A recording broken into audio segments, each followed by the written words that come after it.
Hello everyone, welcome to my channel 12 calls. My name is Ankit and today we are going to see a slowly upcoming FMCG giant Tata Consumer. But before we go further, my standard disclaimer, this is only educational video.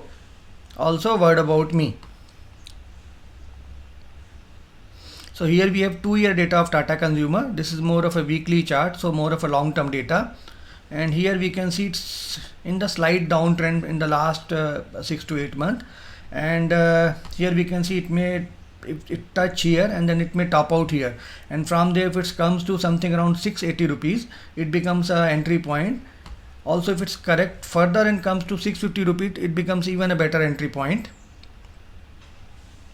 Let's get into little fundamental. We all know Tata Salt, Tata Sampann, Tata Coffee, Tata Tea, and there are many other brands they own.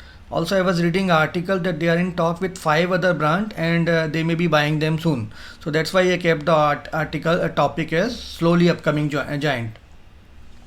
Okay, if you look into mutual fund holding, that is continuously increasing, though slightly increasing. Okay, so here we see this increase. Also, if we see, it's been held by 170 schemes.